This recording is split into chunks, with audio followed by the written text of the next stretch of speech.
Welcome back, everyone. Back in March, the Fayetteville Liberty tipped off their inaugural season. The Liberty is not only dedicated to being a competitive force on the court, but also being a bridge that unites the city, inspires athletes and the community alike. Joining me now is the team market owner, Robert Lee Edwards Jr., and public relations coordinator, Shonda Mcphaul. How are you doing? Welcome to the show. What's going on, man? The Liberty are it's a great organization. It's good that we have a pro basketball here in the city of Fayetteville. Mr. Edwards, what can you talk about? Why did you want to bring a pro basketball team to Fayetteville? Well, firstly, man, our vision statement is we believe in building hope in the community one possession at a time. And so equally, we say before we entertain, before we compete, our goal is to connect. I believe basketball as a sport is one of the biggest things that unites the city at large. We have teams, both male and female high school teams, and even our college teams that compete at championship level. So why don't we have it at the pro acumen level? And I don't want anyone having to leave the city for an opportunity to be great.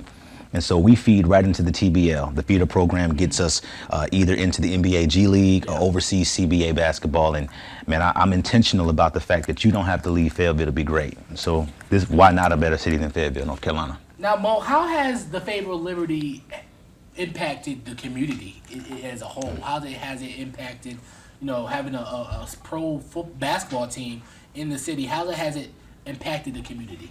So as Robert said, he has done so many things for the community, and I can just start listing them off. So we'll start listing them off.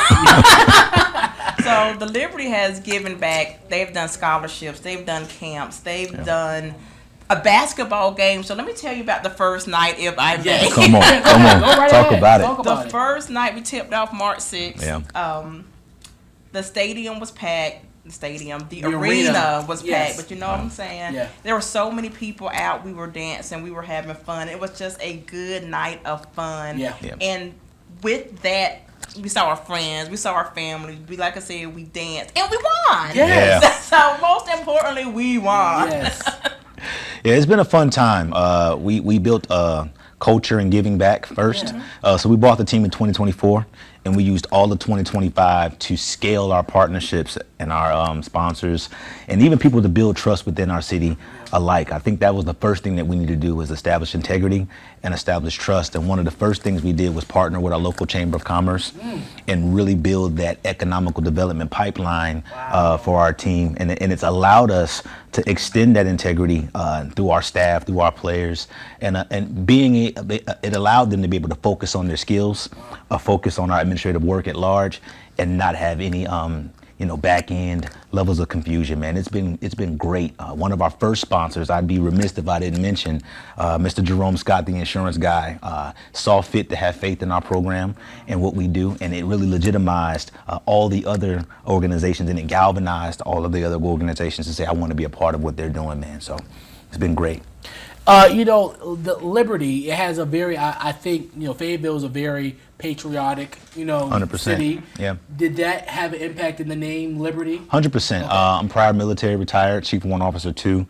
So I did my time in my service to country. Thank you. Thank you, man. Majority of that time, the back end of that time, rather, was here at Fort Bragg. My family at large is a family of service. My dad retired. My brother's on his way to retirement. My mom is a GS worker. And so we're patriotic in nature as a family. We're a family of service. And so with Fort Bragg at time becoming Fort Liberty at a particular time, I felt like that was an alley-oop.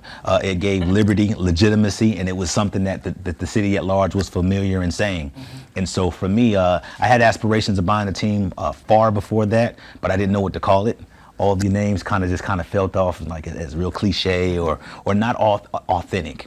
And so when Fort Liberty kind of became the name for the city, and then they turned around and went back to Fort Bragg, I said, man, that's an alley-oop, no pun intended. And so I called my GM and I said immediately, I got the name, I know where we need to go and how we need to land, and we've just been an entity ever since then. Yeah, it's been great. 5 years, 10 years down the line, how big of an impact do you want the Liberty to, not just on the court, but off the court, impact the city of Fayetteville? So we have what we call Liberty Nation.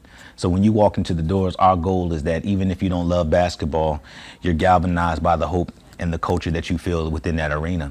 We're adamant about, even if you don't love basketball, you love believing for the same thing at the same time. So with institutionalizing ourselves through the economical development strategy, putting ourselves in scholastic opportunities, giving back scholastically with scholarships and stuff like that, and then showing up for career days and giving these young children in the city an opportunity to see what their future could be like, on and off the court. Everybody's not going to be LeBron. Somebody may be the team market owner, and I could be meeting a young child that has aspirations for doing that and don't know how to get there. And so that's what we're there for. Somebody may want to be PR, you know what I mean? And so that's what we do all those opportunities for. So what do I see? I see the city of Fayetteville, surrounding cities, our county, local, surrounding counties, really saying, you know what, this is something that I'm proud of, something that I want to be a part of, and something that I genuinely want to be connected to. And Liberty Nation is going to be the new way. You know what I mean? Yeah. And Mo, from a PR perspective, what type of story do you hope the Liberty paints for the next 5-10 years down the line on their impact on the city and the county? Yes, like Robert said, I want these kids to understand that they can be anything they want to be. Yeah. I've said more than 1,000 times, I'm a proud product of the Cumberland County school system, the North Carolina public school system. Yeah, come on. And these opportunities are there. And it's just like when we were talking about the game, all those commissioners and city council and other professionals are at the games. You bring your child to a game, you could be sitting next to the mayor, the commissioner, a lawyer, a doctor. Yeah.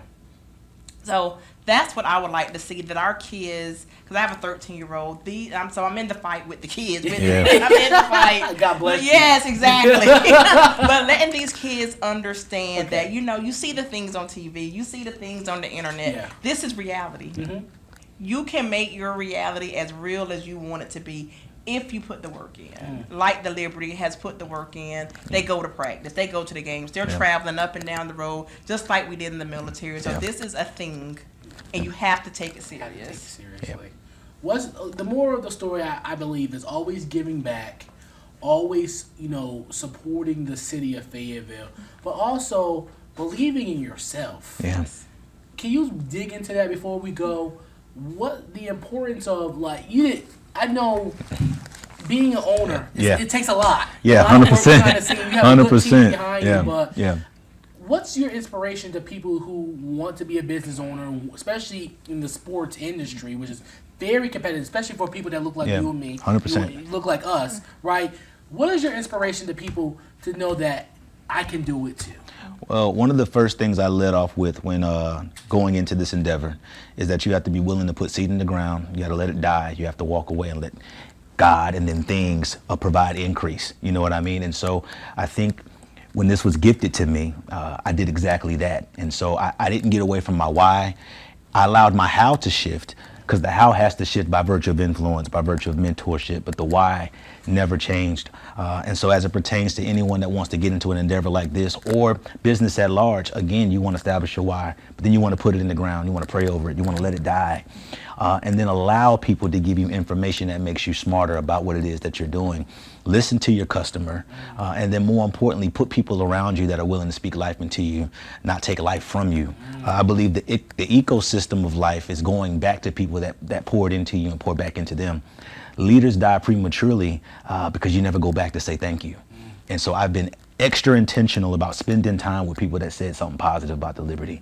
I've been extra intentional about ensuring that we don't just build partners and sponsors by virtue of a transaction, but we do it by virtue of relationship. And then it goes back to our statement, is that a life without community is unknowingly walking in brokenness. So I'm adamant about the fact that this is not something that is a one-man show. We need everybody that's a part of this entity, everybody that's a part of the train. Everybody is important, everybody's special. We take intentional moments out for the entire ecosystem to be effective in our Liberty Nation, man. So yeah, 100%. Well, Liberty Nation, make sure you go support the Fayetteville Liberty, go to the games, get your tickets and all that stuff. Thank you, Mo. Thank you, Mr. Edwards. Thank you. Thank you so much. Last episode, save the best for last, right? 100%. Thank you so much. We'll be right back.